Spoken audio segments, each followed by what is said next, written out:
Welcome back to Nolan's Motorsports. I had a couple requests from people asking if I could show them how to crimp or how to start a harness, how to put a connector on, something of that nature. So I'm going to just start off with something small, just show you how to put a weatherpack connector together, how to crimp the pins on, and then also put an eyelet on something. So if you had like a battery stud or something like that. So stay tuned, and I'll show you guys how to do that. All right, so we're gonna need a couple things. First thing, wire. Other things are gonna be a weatherpack connector and a seal, as well as a contact. Okay, so you got the actual connector, a seal, and a contactor. Okay. How do I take this wire and put it on there and make it work? How do I do that? Well, first, we're going to need to strip some wire off.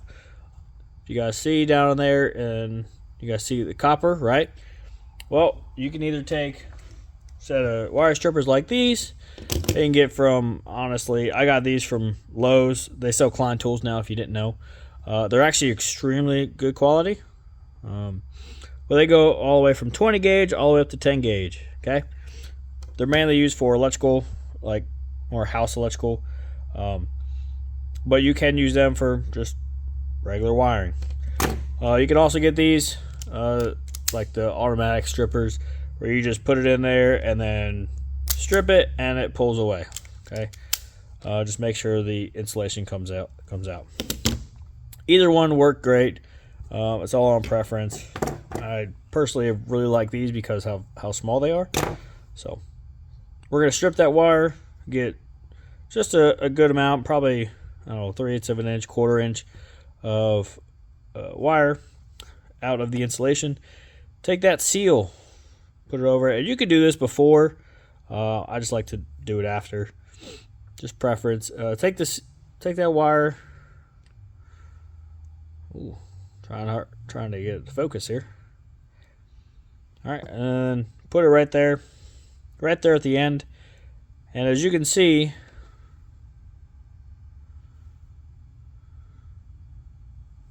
there you go.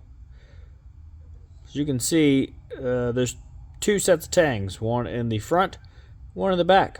The one in the front actually goes on the wire, and then the one in the back goes around the cable seal.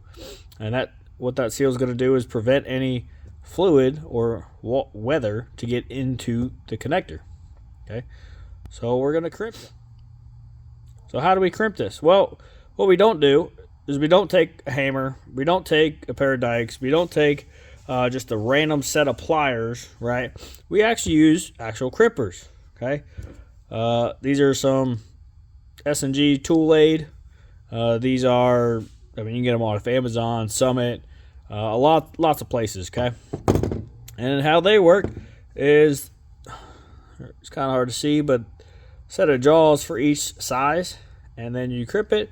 And what happens to that connector is it will actually, here you go, it will actually fold onto itself and make more of a crush, and that will hold it in there. So let me show you guys. So you guys put that right there in the middle.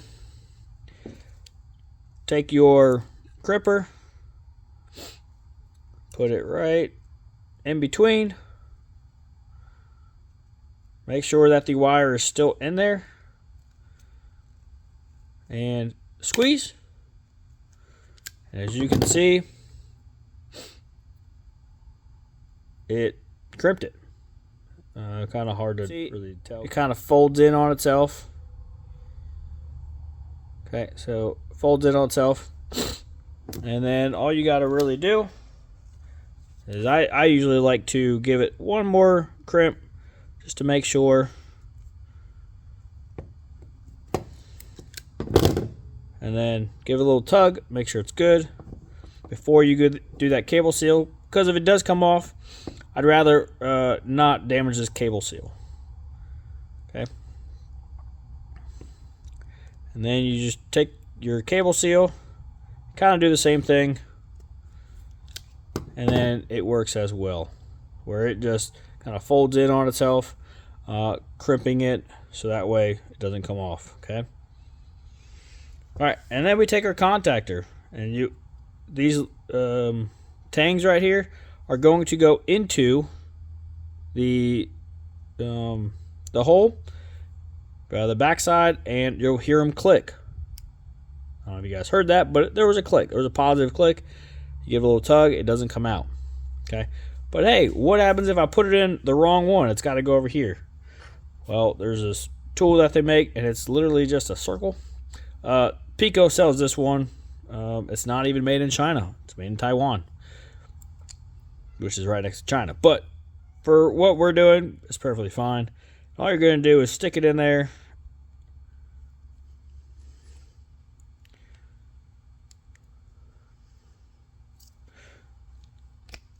Once it slides in, all it does is close those tangs, and then you can pull that out. So essentially it just goes over that wire, closes those tangs, and then you can pull it out. Sometimes if you mess with the depinning and repinning a lot, you might have to adjust these tangs to bring them farther out because of the wear. But again, you just put it right in there. So, and then you fold down, clamp on the backside, and it's not going anywhere. Weather packs are pretty good for what they are. They can, be used in all sorts of situations, whether it's just on a race car, on a street rod, even if you're just putting, underglow on a car. Simple fact of weather pack connectors are pretty cheap, or anybody could do it with some standard hand tools. Nothing really fancy. There you go, weather pack connector. Okay. All right, I'm gonna show you guys one more type of crimp. And say you got a stud or like a battery terminal or something like that, and you want to put this this eyelet on. So everybody's kind of familiar with the simple fact of you put this thing on there and you slam it with a set of pliers, and usually this thing's got some red or blue or yellow plastic insulation from AutoZone. Pretty much everybody has done that before. Usually you find them in the back of radios. Okay. Well, this is a non-insulated. These are my favorite type, and I'll show you why here in a second. Okay. So just like before, we need a strip of wire. So I'll use these this time. Show you guys. So this is a 12 gauge wire. So you just slide it in the correct slot. Figure out how much you need off. Squeeze. Pull. There's the insulation. And there's the exposed wire. Well, with these, again, it's still kind of simple. All you do is slide it on there wherever you need, and then you're going to crimp. But before you crimp, especially in terms of power wires, you want to cover this up. And what I'm going to use is a little tiny thing of heat shrink. Okay, so it provides that insulation and protection that those plastic ones from AutoZone, they just don't do very well. They're okay for if you're in a pinch. You're driving down the road and that's the only thing available at AutoZone or O'Reilly's or whatever, Ace Hardware, right? But all you'll do, you take a set of standard electrical crimpers, and these are also Klein tools. Again, you can get these at Lowe's. They have a spot on there for non-insulated and insulated. You guys can see non-insulated and insulated. Again, we use non-insulated here. What we're going to do is we're going to take that pin and we're going to smash it down right in there where you can kind of see where it's got a separation. Maybe? All right there where it's got a separation, and it's going to act just like the other style where they close, where it's sitting like this, and it's going to close in on itself. So I'll demonstrate. Okay, so you just put it right there in the middle. Slide your wire in. See how much you need. I always like to have a little bit of stick out. And then crimp. Make sure you give it a good crimp. And as you can see, it folded in on itself. But that's not all. I personally like to give it one more crimp, going from the side to make it a little bit thinner and give it a little more crimp. So as you can see now, it's crimped it even more, and that wire is definitely not going anywhere. And key thing, put your heat shrink on before you crimp it. And again, you put the heat shrink on, you take a heat gun. You can get away with a lighter or a propane torch, but heat gun would be preferred. I've even seen stuff as crazy as a hair dryer. So just something to melt that heat shrink, and that's going to give you that protection that you need, but still give you a very good crimp. Okay, so this would be something easy. You plug it into a connector, plug this onto, say, a ground or even a battery post, and now you have a good solid connection. Okay, so again, to go over, it got 2 pairs of cable strippers or wire strippers. There's several more out there. It's all up to how you guys want to do it. Same thing with crimpers. There's several different kinds of crimpers out there. I just went over the basic ones. And if you buy a weatherpack kit from Amazon or Summit or wherever, they're most likely going to send you one of these, as well as they'll probably send you this style of crimper. It's a ratcheting style. These aren't bad. The only thing is it can get kind of cumbersome because it's a set of 2 jaws, and essentially you're going to crimp the wire as well as the cable seal. So you're going to crimp the wire and the cable seal at one go. And if you don't have it exactly right, they can be kind of cumbersome to work with. So again, you can always go back to these, but these aren't too bad. And if you want to do a insulated or non-insulated style, you can just get these again at your local Lowe's, Home Depot, etc. Okay.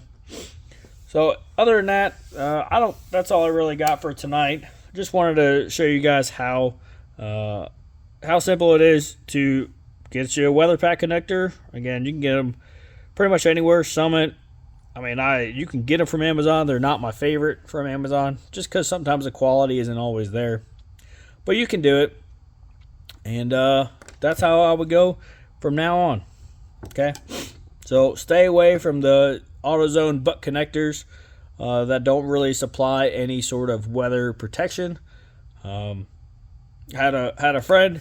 He took his truck to a shop to get a rear camera installed. Bumper installed, and they took his rear camera and spliced it, made it work into his new bumper, and they used the AutoZone plastic, Chinese, terrible butt connectors. Well, every time it rained, or every time he went to the car wash, his camera would go out. Use this. Alright, I'll see you guys on the next video. Bye.